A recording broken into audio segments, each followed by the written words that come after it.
You're listening to the Focused and Fearless podcast. I'm your host, Heather Angel, and I've been helping people tune into what lights them up and increase their personal and professional performance for over a decade. Now I'm best known as a high-performance coach, helping entrepreneurs like you cut through the noise and create a business and life on your terms. If you're ready to step out of struggle and discover how simple it can be to create a fulfilling, joyful, and successful business without all the overwhelm and long hours, you're in the right place.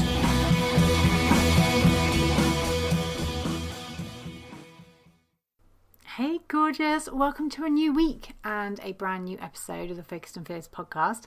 Today I am joined by my friend Clare Farthing, who is an incredible coach who primarily helps female entrepreneurs who are at that kind of 3 to 5 years in their business. And that is what we're going to be discussing today, is after you've sort of survived those first couple of years of business and you've sort of figured it out, you've got the money coming in and you know who your ideal client is, you've kind of done a lot of the groundwork. What does it take to take your business to that next level? Now, what I will say quickly is if you are listening to this and you're like, oh, well, I've only just started my business, this episode is well worth a listen, because I wish I'd known a lot of these things when I first started out. Because I'm sort of nearly 6 years into my business now, and a lot of these things I'm implementing and put in place. But had I known about them in maybe year 2 or 3, I would have started implementing them sooner. But you just don't know what you don't know. So the discussion Claire and I have today is all about 7 key areas that you need to look at again or start implementing once you get to that sort of 3-5 year mark in your business, so that you can step into that new level, that higher level of success for you in your business. So without further ado, let's dive into the episode. And as always, I would love to hear your biggest takeaway and what you found the most useful. So do come over to Instagram at Heather Angel Coaching and let me know how you found it. Let's dive in. Claire, welcome to the podcast, my lovely.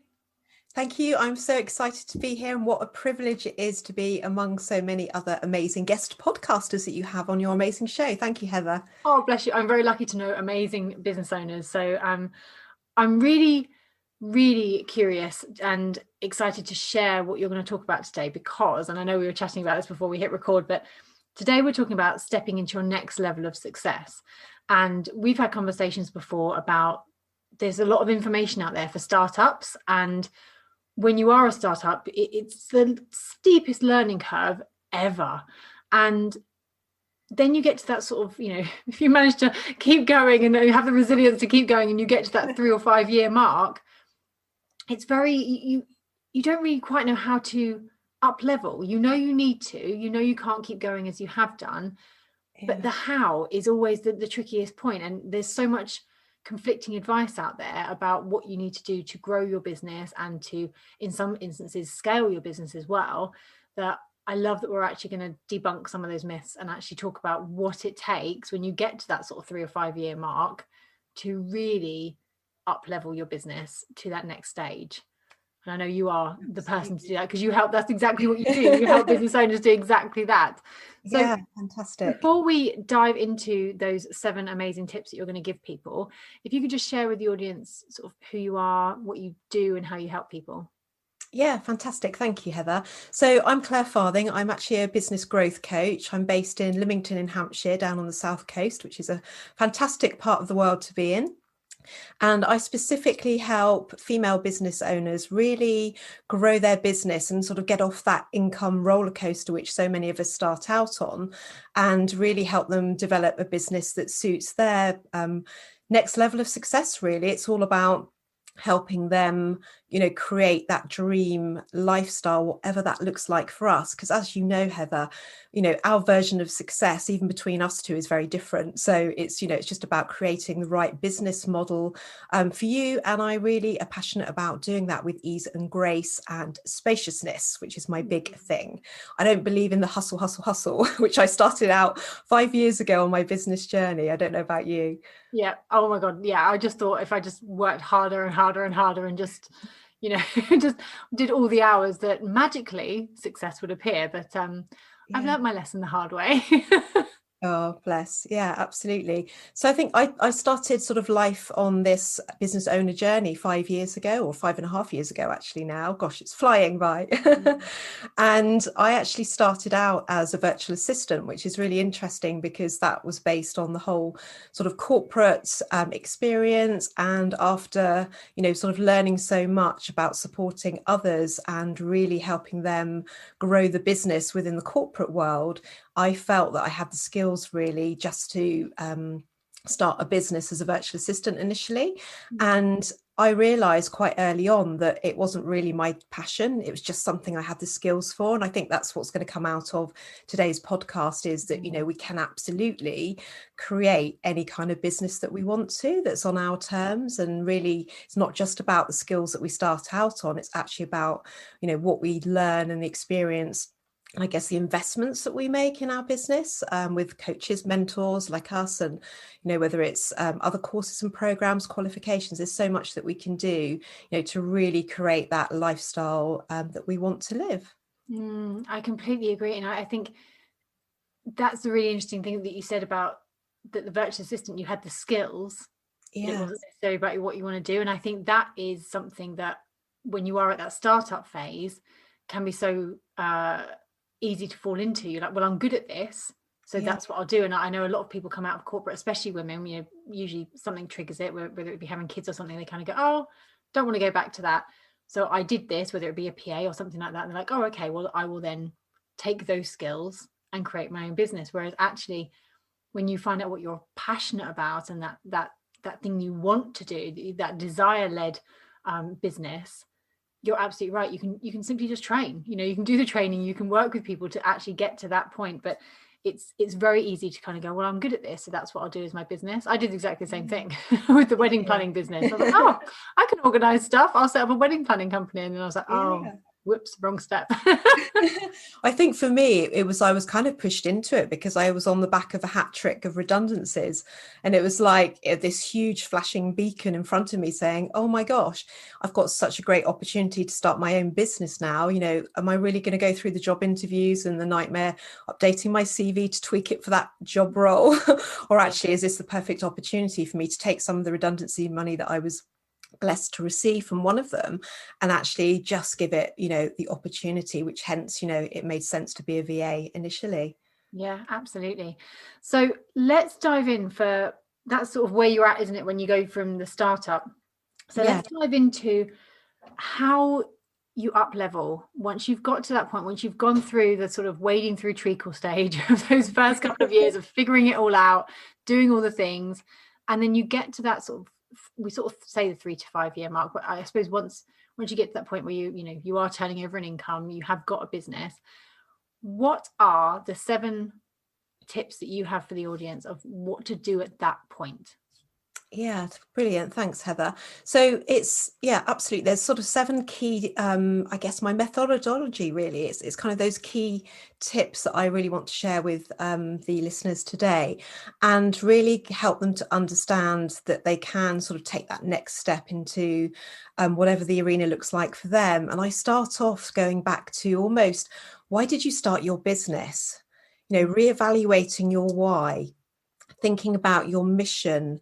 And I think once you've got into your business by a few years, we actually stand for something. And particularly women, as we're sort of saying today, a lot of us women really feel quite passionate about what we stand for. And I think we can really weave that into our business in terms of a mission statement and almost like the underpinning of our why as well, to make sure that we really are attracting the right clients that we want to work with as we grow our business into that next level of success. When we start out in our journey, our vision of what perhaps we think we can actually achieve is so different once we get those years of experience and knowledge and work with different clients and work in different industries, work with different products and services. It really helps us grow. Therefore, actually, if we're looking to take that next step, then we really need to sort of go back and go, okay, is our why absolutely still the same? What is my mission? It has changed. It certainly has for me. And I think the why is still there in terms of the fundamentals, but I certainly know for example, with my own experience, that I can serve so many more women now with what I do and make sure that they are growing a sustainable and profitable business that they absolutely love and that's going to bring them the joy. I think Yeah. that's really, really important sort of, first step for looking at your next level. Yeah, and I completely agree with that because, as you know, 'cause we're friends and we've spoken about this many times, that it does shift. Everything does shift. And I think actually at the beginning, I got too caught up with what my why was. I felt like it had to be this grand, save the world, cure world hunger, like huge mission. And I was like, oh my God, it's just me. It's just me starting out this little, at the time, my wedding business. And then and then financially, I mean, you were saying about as you work with different people and grow your mindset, if you've had the sense to do the work on the mindset and the inner work, my money mindset shifted. When I first started out, I was married, had, my husband took care of most of the bills. I was like, oh, wouldn't it be lovely? I could bring in £1,000 a month. That was my grand plan. I was like, £1,000 a month for play money. That was my target, which I look back now and go, what on earth were you thinking? That's not a business, that's a hobby. Absolutely. And I think, it's okay. We've all got to start somewhere, haven't we, at the end of the day? And I talk a lot about this business journey. And I know, a lot of people can resonate with that because we are on a journey. It's all, what's next? We achieve that next step. And whether it's smashing through a massive goal or whether it's just a small win, it's about celebrating those. And it's all part of that journey that we're on, which is really exciting and kind of leads me nicely on to sort of the next point. And that's all about it needs to bring you joy. I don't know about you and the listeners, but I started out my business journey and I just thought I had to do it in a certain way. As I've already intimated, I had a certain skill set, launched a business, and I thought I had to do it a certain way. And then I quite quickly realized that I was actually expanding within the role, if you like. I was actually doing over and above, which again, probably is like a sign of what I was like in the corporate world, always getting great appraisals and the bonuses and the pay rises when they were available back in the day.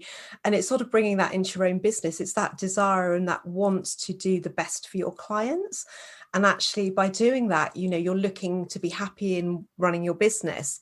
You're looking for that balance between sort of the life and home side of the business of your life, and also obviously the business side. And it's about trying to get as close to the balance as you can.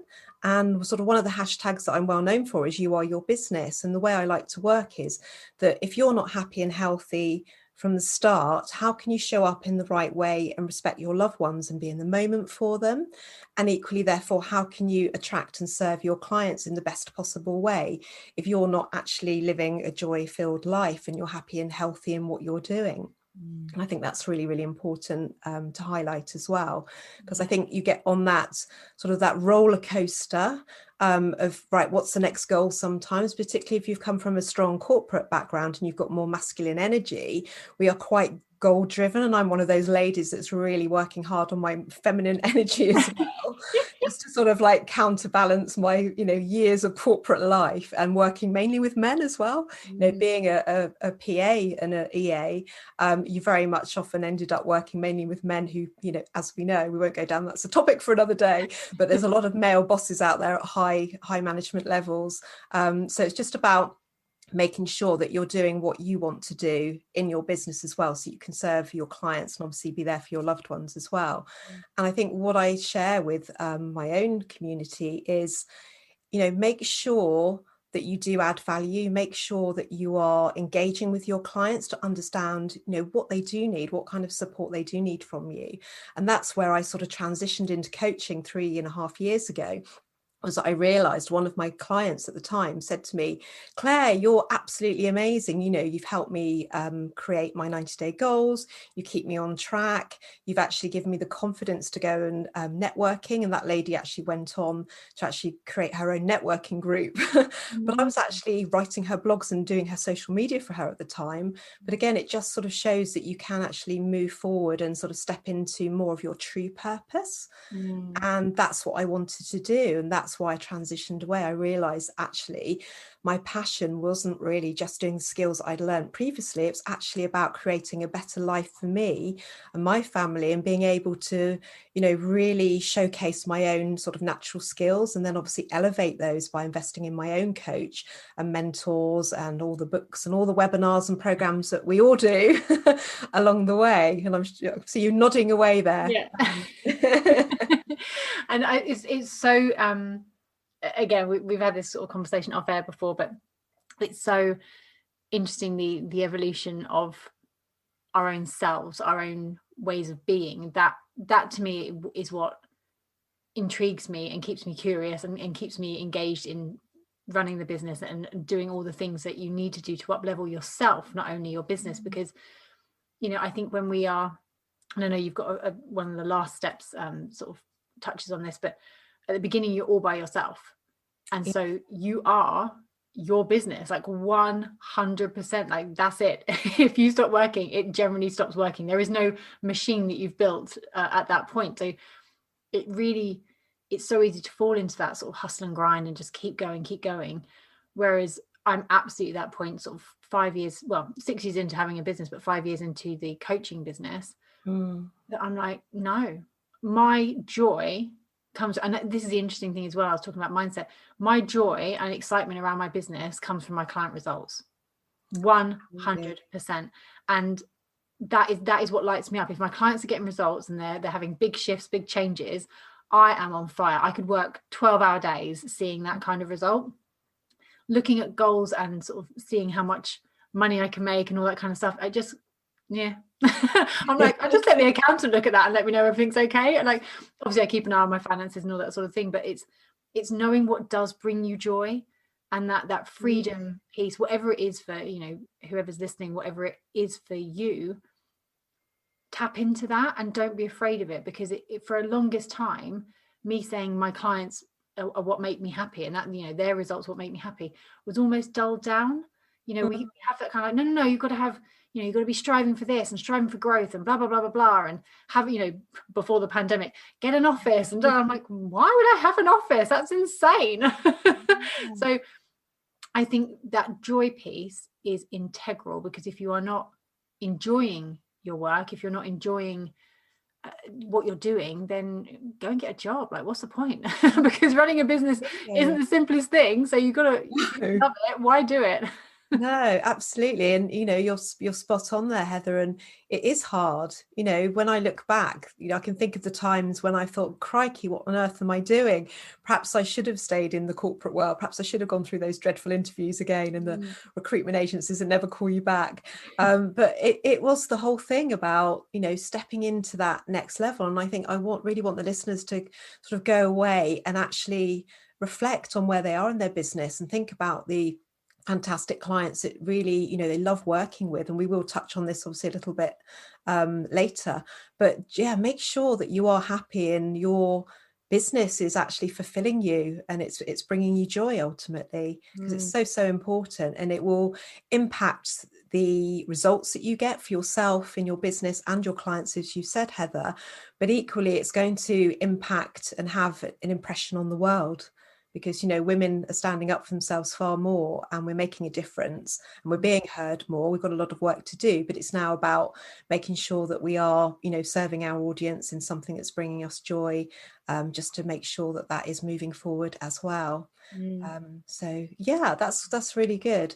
So I think dream client is my next top tip for your listeners, and again, that sort of really dovetails with the sort of joyful business. Is actually, why on earth do we want to work with a client that doesn't make us happy? And again, if we go back to when we started out, which is very different from where we are now and where we're moving forward in our business, is that we all had bills to pay when we started out. We didn't suddenly hit, live on our website and appear on Instagram or LinkedIn, wherever you are, and suddenly all these clients came flooding in. If only. Yeah, I mean, it might have worked like that for some people and amazing. But for most of us, it is very much about, okay, we put our business out there, we open our doors, so to speak, the lights are on, and clients come our way. And I think the biggest thing again is so many people don't stop and actually review their client avatar, their ideal client, the dream client, the persona, whatever you're familiar with,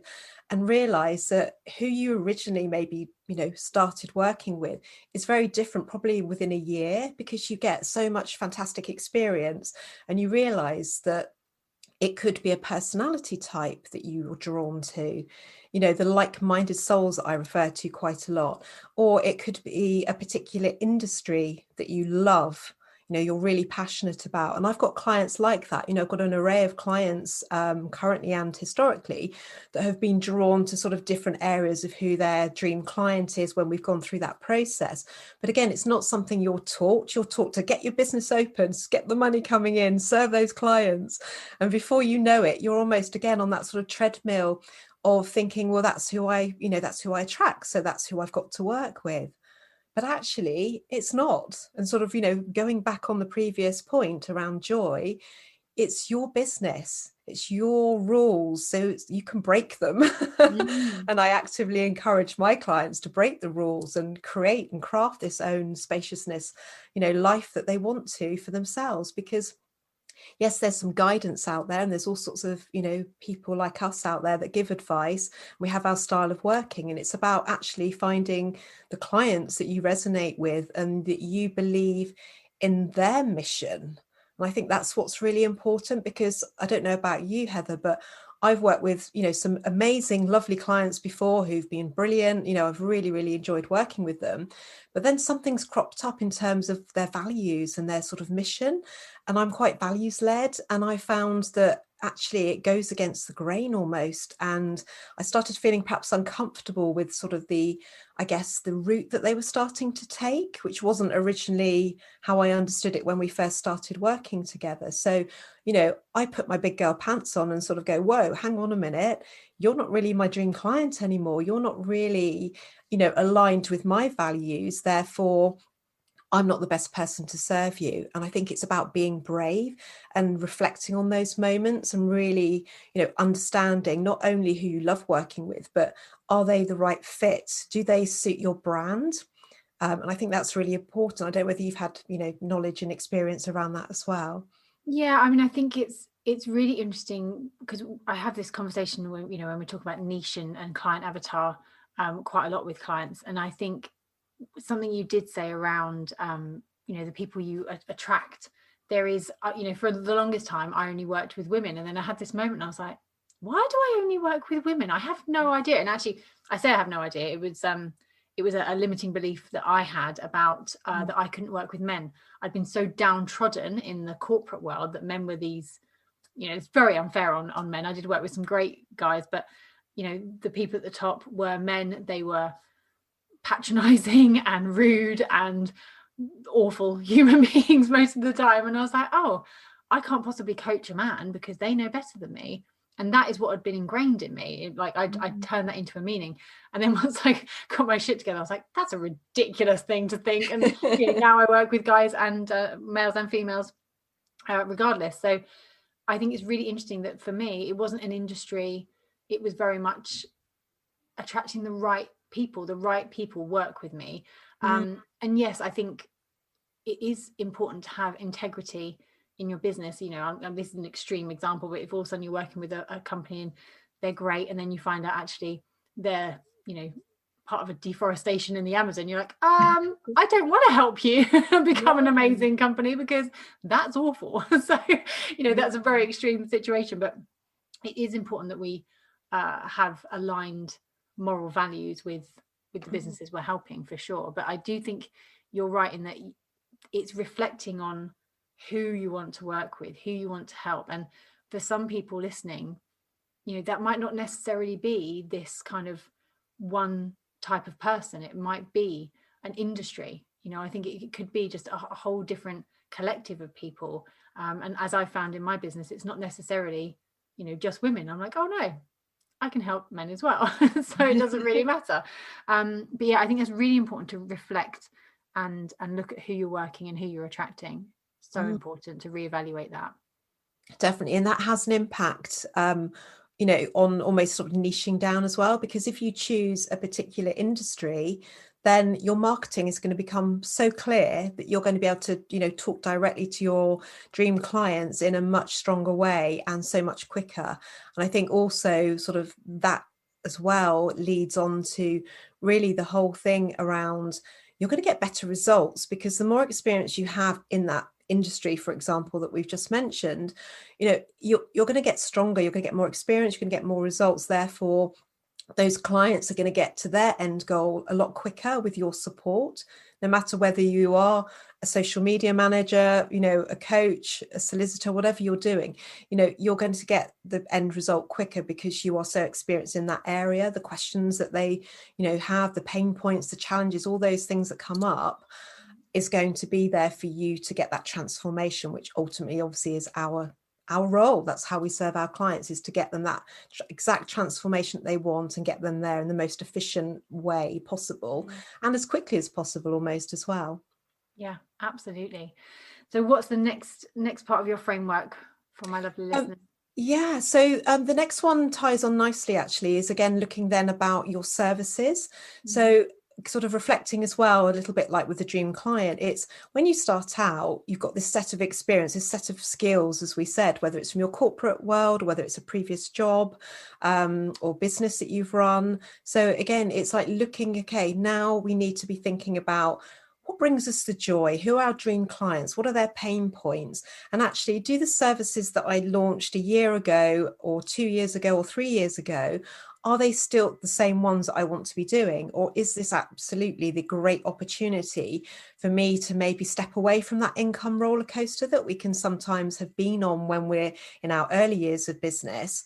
And now as you're more established, you tend to have, reevaluated your services. But I think, again, when you're stepping into that next level of success, it's actually about almost that one core offer, in my experience, the high ticket offer that you'll hear referred to. And it's really, again, looking upon all your experience that you've drawn together, the things that you love doing to make that bigger impact that we've just been talking about, and really focusing on, again, sort of niching down. So you've sort of got this dream client that you've niched down on in that sort of industry or the personality type that we've spoken about, but it's also now really thinking about, okay, these dream clients, what do they need? What support do they need? How can I serve them to that higher level? Because when we're serving them to a higher level, we're able to step into a whole different world in terms of the kind of income that we can actually earn, the value that we can bring to them. So the thing that I love doing is my sort of high tickets offer, if you like, is actually allowing me to work with my clients more frequently. It's allowing us to really, deeply sort of look at the core of their business and the sort of transformations that they're looking to achieve in their goals to create whatever their lifestyle is that they want to, smash through. And I find that by doing this, I really get to know my clients in a stronger way. I become their confidant, that sort of sounding board, the silent business partner that obviously isn't very silent because I like to talk, as you can tell. And it's about understanding those pain points for your client, because if you've been working with that client, Heather, for maybe 3 years, we've said this already, you're a very different business owner to where you were when you started with them 3 years ago. So are they, because you've been helping them grow their business, no matter what skill and no matter what service you're bringing to that client. So ultimately they've grown, their dreams and vision has grown, as have yours, as we've been saying. So, it's about realigning yourself with those. And it's about giving that client, that dream client, the opportunity to stay working with you and not go off and find the person that has got that extra product or service that they can go and grow their business to the next level, or get that extra support or get that extra experience in, which is going to sell more products for them or gain more clients for them. It's actually about, you growing with them and them growing with you. I think that's what I love about my business journey, is I've had so many clients that have been growing with me on my journey. You know, some of them are, I guess, a few steps behind, some are bigger steps behind, but that's, you know, that's really fantastic. And it's, again, bringing me that sort of joy of seeing them grow. And like you were saying earlier, Heather, sort of being really proud, and it lights you up seeing your clients fly and, you know, them doing their thing, whether it's on social media or you read a blog or you listen to a podcast. It's just so inspiring, and it's what gets me out of bed on a very cold Monday morning. Yeah, absolutely. And I agree with all of that, because I think this is where I think the challenge is for people who are in this kind of 3 to 5 year stage where they're like, I want to move up. And, you know, I know with both of us being coaches and mentors, it definitely resonates what you're saying about taking your clients to that next level. And I found this is why you know, my services have definitely stepped up a gear this year, and I've done a lot more training and doing different things, because I would absolutely, when I first started, I was a productivity girl. I'm like, I can help people get shit done. Like I can, like you were saying with the masculine energy, I'm like, I've got bags of that. Like if you want something done, I can do it. I can help you. I'm like, woo! I'm like, we can do that stuff. So that's where I started. So I help people get huge results in terms of just getting out of their own way. But you're right. I found once I've been working with someone for maybe a year, yes, we do a little bit of mindset stuff, but maybe it'd be around that year point, or they would get to a certain income level and I would see their potential. I can actually, when I speak to people, I can almost see the roadmap ahead and like all these amazing things that are possible for them, and they'd be stuck halfway, and I'd be like, I want to be able to take you to that next level because I can see it. And it's about up leveling your skills. And I think that's something, and I may be taking over one of your points, it might be one of your points, okay. But at this part, it's so important to up level your skills as well, because you've learned so much. And actually sometimes it's about honing in and expressing in your messaging as well, that you're like, actually I can do all that stuff that you know me for, but now it's a whole other level, there's a whole other section. And you're quite right, that absolutely increases your income, because you do have that, as we call it, sort of a higher ticket option, usually to work with us privately or in a mastermind, something like that, where you can go a lot deeper. And for those people that are ready, usually at that sort of 3 or 5 year mark, I find they are ready for that deeper work, and then they can really start to soar. And it's amazing. Like I've had clients who have gone to the point of like feeling very uncomfortable making money in their business at all, and sort of, you know, making about 15 grand a year, thinking that was okay. And then something just switches, and now they've got a multiple 6-figure business. And that is what happens when you're able to work deeper with clients. And, you know, if you're not a coach listening to this, it's exactly the same. If you're a marketer, financial advisor, whatever you might be, or whatever industry you're in, it's all about what can you do to up level your services and take it to that next step. Yeah, definitely. And you interestingly mentioned financial advisor. One of my clients that I worked with last year, we're doing some more work over the next few months. She's in financial services industry, and she was finding that she was giving so much advice to prospective clients in that sort of initial consultation, and they were going away and then going online and just buying the products themselves. And when she came to work with me, I was saying, hang on a minute, you're putting all this effort and energy, you know, what kind of price point? She's like, what do you mean? And she hadn't been charging for it because it wasn't the done thing. I'm doing in air quotes because it wasn't the done thing in her industry. You know, I think there was a lot of resistance for some that perhaps were starting to introduce sort of like a consultancy package. And I was a bit like, no, we need to sort this out. And there was a lot of resistance, as you've been talking about mindset. You know, mindset is huge on this journey. And I work on my mindset literally every single day. And with this particular lady, we had to sort of work on that mindset around the fact that she was giving this value. And therefore, if the client decided to then go and take that value and go and do it themselves, that was just such a waste of an opportunity of her, not just her time, but in terms of actually helping her own business grow by bringing some money into the business. And there was a great opportunity. And I'm delighted to say that after a few months, she finally put her big girl pants on and did it. And she literally is overwhelmed with clients now. She was worried, that fear that we have, oh gosh, if I start charging for something that I didn't before, that isn't done in the rest of the industry, I won't get any clients. And she's proved herself wrong, which is fantastic. I'm so proud of her. It's amazing. And I think the other quick thing I want to just say before we move on to the next point is, again, if you think about what we were saying about the niching down with the sort of dream client in the industry or the personality, also it's with your services. If you've got all this amazing, beautiful array of different services, how confusing is that for your dream client who's maybe just landed on your website? It's like, where do I start? Which one? Oh gosh, I thought I wanted this, but now maybe that package, or oh gosh. And then what happens 9 times out of 10 is they just leave.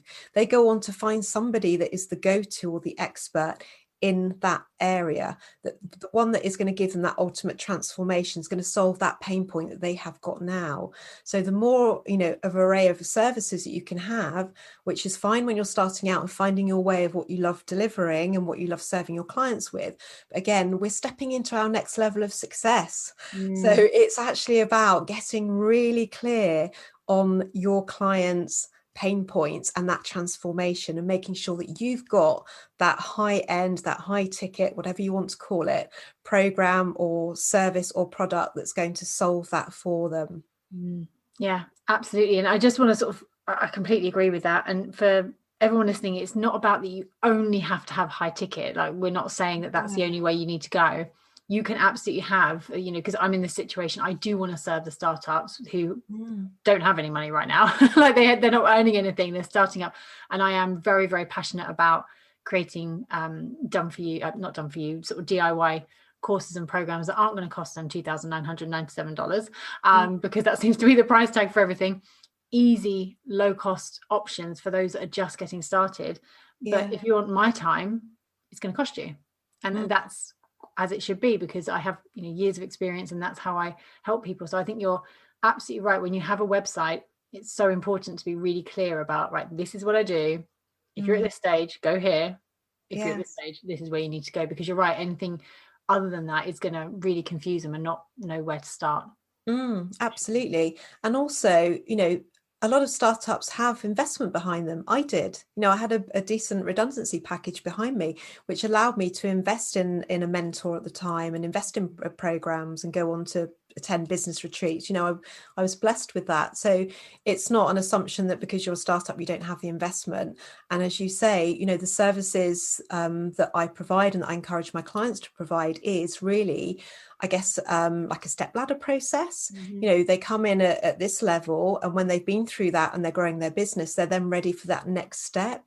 And I guess what I'm trying to encourage everybody to do is to just reevaluate your services and see which ones bring you the joy, are serving your dream clients. And if you're evolving and moving forward as your clients are, and you want to do that, then there's a great opportunity just to narrow down how many you're offering and focus on those, because as we said, it's going to make your marketing so much easier as well, which is another point. So I shouldn't have said that. I should have saved that one. Well, that's okay. Let's move on to the next one. So a big challenge, particularly for women, is around pricing, and particularly pricing for profit. And this is one of my favorites, Heather, because again, we charge certain prices based often on what we go and research on. When we're starting out, it's very much, we're advised again of what we should be charging, because we're only a startup. People seem to forget that they have all these years of experience, whether it's a previous business or a corporate world, whatever it was, and we have so much knowledge and experience. And as you were saying as well, I've invested so much in myself and my business. I couldn't even put a figure on it. I probably could if I sat down and worked it out. But, it's about, I want to evolve myself. I want to be the best version of me. So that comes at a price as well. And I think we find sometimes that as we're growing our business, and we are adding more value into the services, perhaps as we've just been saying, creating a higher ticket, a higher end offering or product for our clients, that comes with a higher price point potentially. And what so many business owners that I've experienced that arrive at my door, so to speak, on day one of our first coaching session, is they are literally covering their costs, and they're not really thinking about adding the profit in, so that they can actually use some of that profit to reinvest into their business to help them get to that next level of success. Yeah. And reinvest it in, having some support. And whether that is in terms of support within the business, or whether it's support outside of the business in terms of maybe the home lifestyle as well. Because again, I think I'm about you or your business, as I've said earlier. So it's not just about your business. When I'm talking with my clients, it's very much about that sort of balance, and what's happening at home comes into play with the business, and making sure it's obviously set up for that success for them around whatever their life looks like for them. So with the pricing for profit, it's about actually really looking at what option suits you, because as you know, Heather, there are so many different pricing policies, options, ways of calculating it, whatever you're familiar with. And it can be a minefield. It can be so confusing. And what I like to do with my clients is specifically sort of understand and try and sort of work and find the best pricing policy, if you like, for them. It's about finding the methodology that works best with their business and their goals and where they're going. And I'd encourage the listeners to really, reflect on what they're charging for these services, whether they're thinking about bringing some new ones on that we've just been talking about, and thinking about all the extra expertise and investment that they've put in. And it's not just about charging your worth, it's actually about, again, those transformations, that value, that experience. And if that client didn't work with you, or didn't buy your product, or didn't buy your service or your package, where would they be? What is the impact that is going to have on their business? And that's a big question to ask yourselves, listeners, is, if they go and work with somebody else, or if they don't buy from you and they end up doing nothing, taking no action, where will their business be? What's the impact? And therefore, when you reflect perhaps on your own business journey and learning and how you've evolved, and what you've implemented into your business and the impact that that's had and the results that you've got, you really get to understand how that can start, obviously looking in terms of the profit that you could earn and the value you can put on your business services, and really reflecting on how much you believe, therefore, you should be charging for those. And it is a tricky one. I know a lot of people struggle with it, but there's some basic ways of, understanding and finding out which is the best sort of pricing method for you. And I think pricing has always been, it used to be something I used to get myself in knots about right at the beginning. And I'm like, people would be like, some people would say you're too cheap. Some people would say you're too expensive. And this is the most important thing, is that's all them, like whoever they are, whether it's clients, family, mentors, that's their perspective under their version of their world. So with me now, I think one of the things that I have found is I used to review my pricing every year. It was like a dead, every April, sort of, going into April, my prices would change. Now it's a very energetic thing for me. I feel into what I'm charging. And if I think it's too low, I put my prices up. I don't care if I might have put them up 2 weeks ago. I love that. If I get to that point, I'm like, no, I'm ready to charge more. And it's having that, I think pricing, I have to say, is less of a framework and a calculation as it is owning your worth, knowing your own value. And actually it's more of a mindset inner thing to get to that point where you're like, this is what I charge, and having the strength and confidence of charging, rather than going, yes, I'm going to charge $2,000 for my package, and then you get on the phone with someone and go, okay, well, I'll give you a discount, I'll do it for 600. Which I totally used to do. I'm like, I just I can't charge that much. I'd say that's my price, but then like, oh, well, I'll give you a discount. Yeah, I don't discount anymore. Good. I'm glad to hear it. And I've absolutely been there. I just remember this time when I thought, right, I'm ready, I've done it, I've worked it out, I'm going for it, and sending the email through and then thinking, oh crap, can I do that? No. And then just saying, oh, well, if you sign up in the next, 24 hours or type thing, not quite that, but almost, if you do this, then you can have 20% off. And it's like, you send it and then you're like, why did I do that? unsend. Oh, it's too late.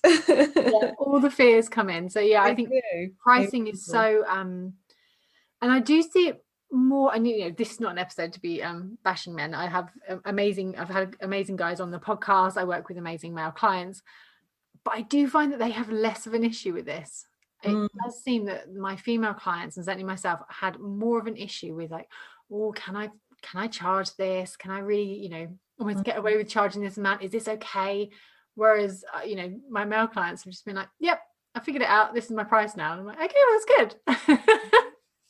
You're so right. And I think it's because so many of us, come from that place of serving, don't we? Even in traditional home, a lot of it has been down to the women. My business owners are running the house, they're doing the school run. There are a lot of men that do as well, absolutely. But the majority, the statistics show and prove, and we know from our own communities that women are doing an awful lot of this. So again, I think it's that whole thing of shifting that mindset from a startup to your next level of success. And you have the experience, you are a business owner. And I remember one of my clients saying to me when they finished working with me after 6 months, they said, do you know what? This may seem ridiculous to you. She said, and I'm not knocking everything else we've done. And she'd, gone through the amazing things and transformations. But she said, the biggest thing for me is you've made me realize that I am the CEO of my business. And I was just like, wow. And actually saying that's given me goosebumps. Because it's such a small thing, but it's such a huge thing at the same time. And again, I think we feel like we're just in that sort of treadmill of going forward, not really stopping and smelling the roses, as I often say, and reflecting on our business and really seeing sort of what's working, what isn't, who do we want to serve, who do we want to work with, what isn't quite right, what's out of alignment. And when you have the opportunity to do that, particularly when it comes down to your pricing, it really helps you elevate again into that next level. It makes you feel so much more valued, and therefore you almost rise and step into that next version of yourself to be able to again serve your clients in a much higher, deeper, quicker level ultimately. And I think this, what I'm about to say, could be a whole other podcast episode in itself, but I think it's very much we are our businesses in the terms that many of us are, whether we like it or not, we have got a personal brand situation going on, whether that was intentional or not. But our businesses, we must look at them as a CEO, because especially when it comes to pricing and profit and all the things you've been talking about, our businesses are not our babies. They are machines that we're building to create the lifestyle that we want. And for some people listening, it might be a legacy. They might be building a business that they want to sell. They may have no intention of having this for more than 10 years. They want to build an empire that they can then sell. So it's really about being true to yourself, knowing what you want, exactly what you said, like knowing what your version of success looks like, and looking at your business as a way of getting that. And if at the end of the day, if the data is telling you that you're not charging enough and that there's not enough money coming in, you've got to do something about that, because otherwise your business is just a very expensive hobby giving you a bit of pocket money. So it's really important that shift from I'm playing at business, which I hear so often, I just feel like I'm playing at this, really, to that shift from like, no, actually I'm the CEO of this business, of this amazing machine that I'm growing and building. And that shift changes everything, because all of a sudden it doesn't become this really personal thing of, oh, can I charge this much? It's like, yeah, your business can charge this much because it needs to. It's worth it. And your product, whether we're talking about a service or a product, I kind of think the two are the same, because you've got to package them up. Yes. That service or product is worth what you're charging for it. And it needs to be charging a certain amount to make sure you've got profit and everything else that goes on the back end of a business. So I think that shift to CEO mindset is huge. Yeah, definitely. And that really leads nicely into sort of the penultimate point to share today. And that's all around marketing, Heather, because if you think we're stepping into that next level of success, We've spoken so much already today about how we started out on our business journey, how we've evolved, sort of 2-3 years in, and some of us are sort of heading, over the 5-year mark, as we've both said. And how you market yourself is going to be so different, because you don't have the same voice that you had on day one, in year one, in year 2, 3, 4, 5. Yeah. You're evolving on that business journey, and therefore how you show up in your marketing has to really reflect, as we've been saying, your new brand values, perhaps that new mission, who you're now standing for. Who I stood for when I started out with my first business obviously was very different than when I started my coaching business 3.5 years ago, and it's very different from where I stand here talking to you today. And that's really important that comes across, again, to bring in those dream clients that are going to resonate with who you are, not just as a person, but who you are as the CEO of your business, who you are as a female or a male, whoever that is, and what it looks like for you. It's so important that the marketing message reflects that, and it's on brand. We hear a lot of talk about being on brand, and it's powerful. And I think you can see quite clearly across social media, whether it's, on websites or blogs or LinkedIn or wherever, you can see really clearly those that have got this a little bit confused, perhaps. They don't know exactly who they are, who they're wanting to attract, and what their actual core value and the sort of the transformation that they're bringing to their clients, because the marketing messages are all a little bit mixed up. They're perhaps a little bit antiquated in terms of where they were on their, when they started out on the business journey. And again, it's evolving. If I look back even 6 months, Heather, from my Instagram, that's where I hang out most, as you know. If I look on my grid, it's a very different voice that Claire is, sharing on there 6 months ago to it is today. It's a very different look, to where it is today, because, I'm obviously stepping into my next level of success, and that has to reflect that. My marketing has to reflect that. I need to be talking and resonating with my dream clients for my high ticket offer, and equally getting, amazing ladies to come in to work with me in a different, area of my business as well, to help them grow, to then move on to perhaps that high ticket offer when they're ready and when the timing's right. So marketing is really, really key. I'm no expert, but I think it's important to, to highlight today that marketing does form part of your next level of success. And as long as you are being true to yourself with how you're showing up and where you're showing up, and you're giving your clients consistent value so that they can really learn and get those golden nuggets from you, then ultimately you're doing your job. And I think what's really interesting is often as you step into that next level, rebrand pops into your head. And so many businesses take it as a great opportunity that actually, my branding's perhaps been around for a while.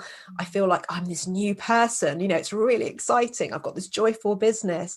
I'm working with my dream clients, I'm selling, I've launched my high ticket program, product, whatever it is, or I've added a new service to my array of offers.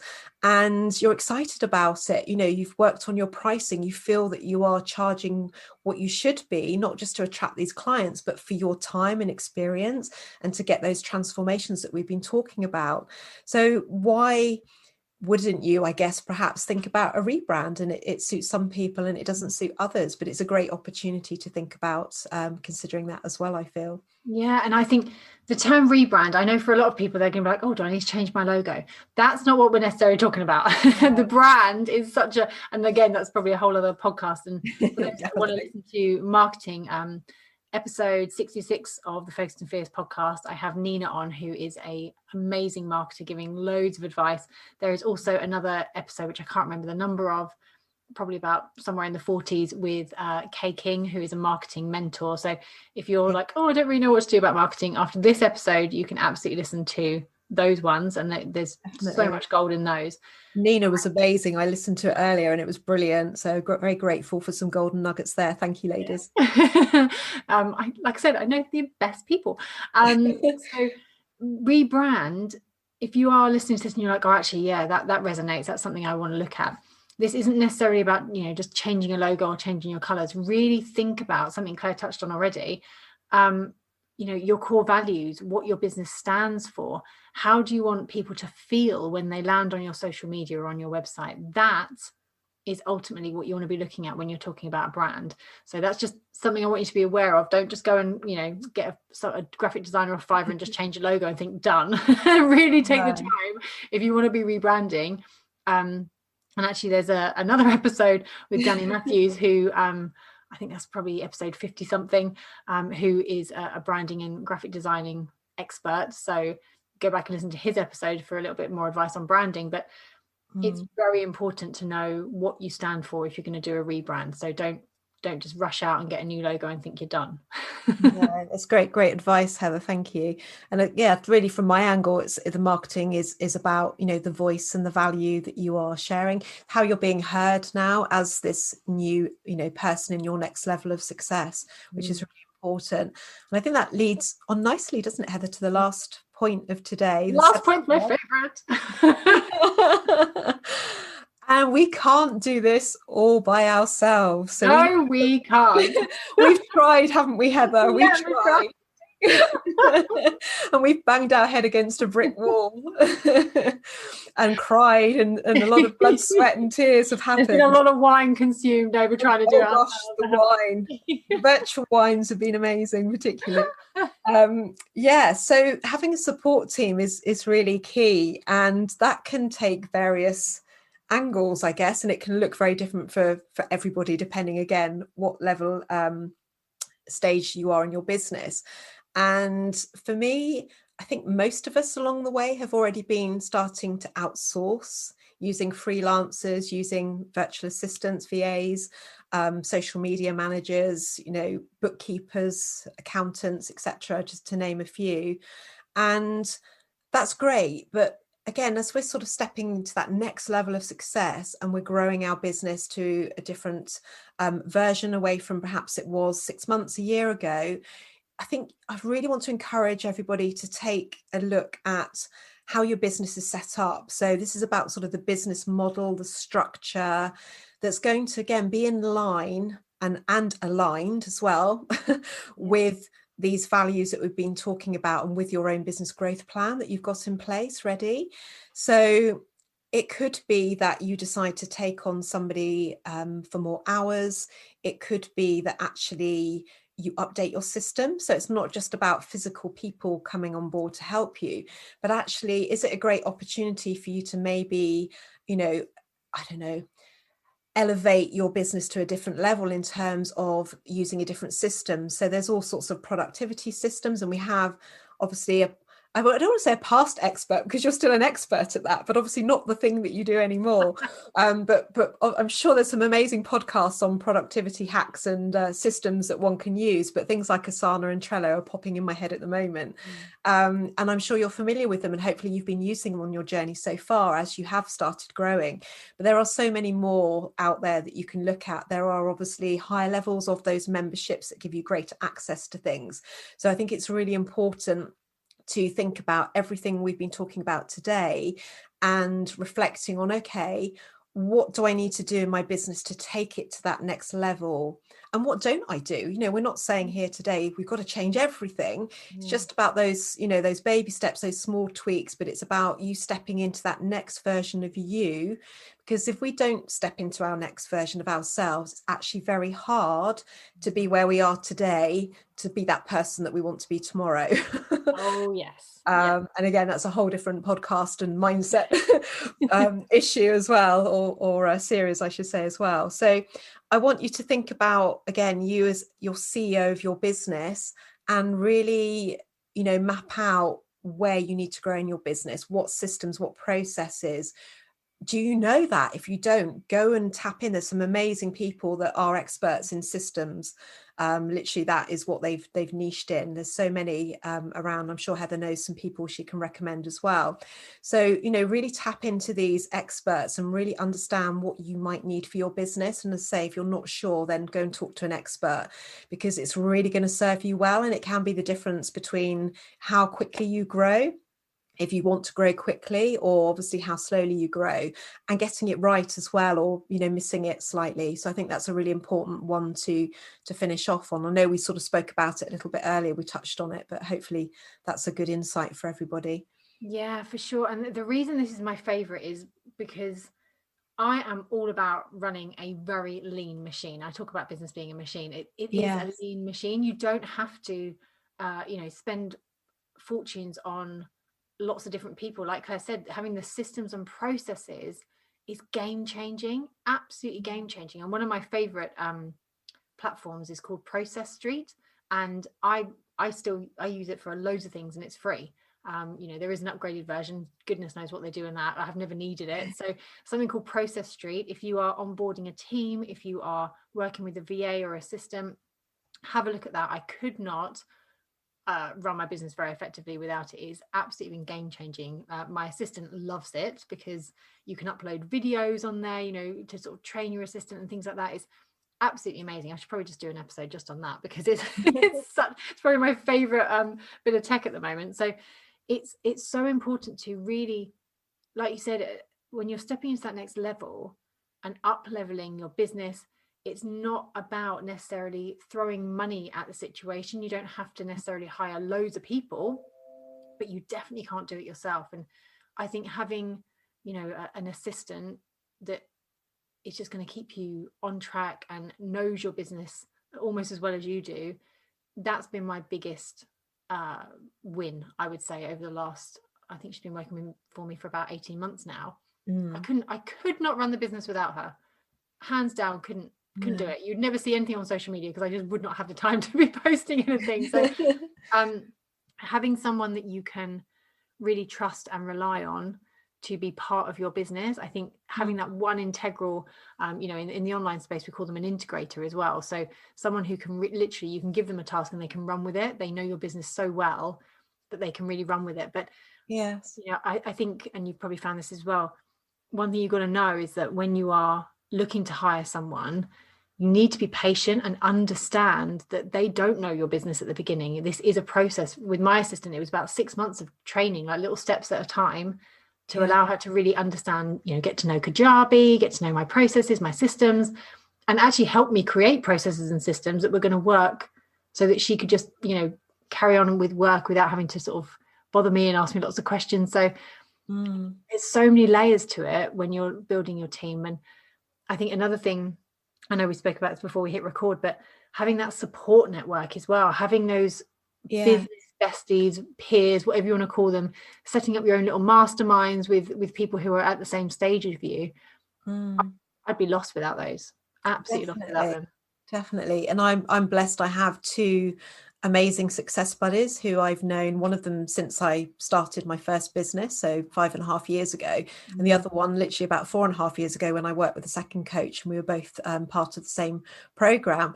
And it's amazing, Heather, because they're completely different personalities and completely different businesses, all three of us, and they bring so much value to me. I can talk to them about things I'm working on, and they have a completely different perspective to me and each other, and we're not all on the same call. I have a monthly call with them separately, but I tend to bring the same sort of challenge or opportunity along, and I love them both. I love them both because they have helped me so much in my business, and we get so much value from each other because we've got those different personalities, and we've got those different views, we've got different experience. And as you were saying, even with your VA, they bring a whole different level of experience to the table, and they will highlight things for you that you don't always see, that could be staring you right in the face. Yeah, 100%. Yeah, and you could have missed, and it could have been like a little bit of a business fail, which I know, we learn from, and they're great to have, but sometimes we don't want all those fails. If we could avoid them, it'd be great. Exactly.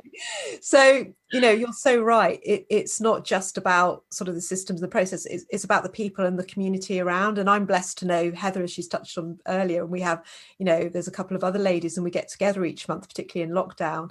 And it's just great, to have a bit of a laugh, talk about business things and, social things as well. And I think having a strong community around me has made such a difference in my business.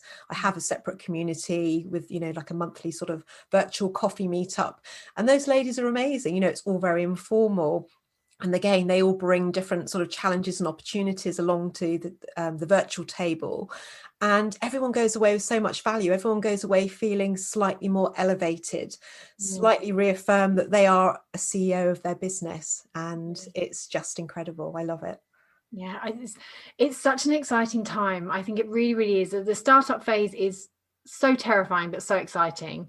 And then I think you can almost get into that kind of like, okay, well, and exactly what we wanted to talk about today, you can get to that point of like, what's next? How do I get to this next level that everyone keeps telling me about? But what do I actually need to do to get to that next level? And you've explained it so articulately and in 7 steps. I mean, I know we've covered a lot. This is definitely one to bookmark and maybe go back over with a pen and actually just sort of mark down what you want to do. Because if you're listening to this and you're thinking, okay, every single part of that resonated, I know every single part of that I need to work on, choose one of them, do that, and then move on to the next. Because it's not about, you don't need to rebrand and retune into your avatar and hire an assistant and do all the things and work out, change all your marketing all at one go. Just choose one thing. And actually, Claire, what would you say if you sort of had to choose one? If someone has listened to this and gone, Christ, I got to do all 7. I'm really at that point now. What would you say would be the starting point before we wrap up? What would you say would be the one to go for? I think it's definitely looking at your why and your mission, because it all starts from there. You are your business. So if you don't get that nailed and understand why you're here in this world, what your purpose is, then you can't really move on to the other points, in my experience. Yeah. So yeah, absolutely. And I mean, that's literally what we help people do. My thing is I just help you get what you want. But it's amazing how many people go, I don't know what I want. You get clear on that first. Yeah, they just don't spend the time to stop and smell those roses, as I mentioned earlier. Absolutely. So thank you so much, Claire, for being a guest on our podcast and sharing your wisdom. How can people find out more about you and sort of connect with you once they've listened to this? Oh, thank you, Heather. It's been an absolute privilege to be here today. I've loved talking to you and sharing these 7 steps with your amazing listeners. So really appreciated. The listeners can find me at clarefarthing.co.uk. I am Claire without an I, so that's CLARE. And also I tend to hang out mainly on Instagram. So you can find me at Claire_business growth coach. Amazing. Thank you. And I will obviously link those your website and Instagram up as well. You can find Claire everywhere. She is on all social media. So if you're not on Instagram, you can find her. You're on LinkedIn as well, aren't you? Yeah, I don't tend to show up on LinkedIn, to be honest, that much, but I am on LinkedIn and I am on Facebook. But yeah, you will definitely find me most of the time on Instagram. Yeah, for sure. So do connect with Claire. Let her know how you found this episode. Let her know the biggest takeaway from this. And as always, I love hearing from you. So do reach out to me on Instagram at Heather Angel Coaching. Let me know what you took away from this and what you're going to implement. Most important, if you spend the time listening to this, implement it. Go. The world is our oyster. 100%. Thank you so much, Claire. Thank you.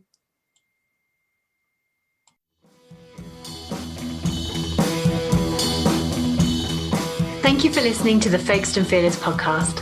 If you'd like to continue the conversation or have a question that you would like answered in an upcoming episode, head over to Instagram and connect with me at Heather Angel Coaching. If you enjoy this podcast, please share your thoughts in a review on iTunes.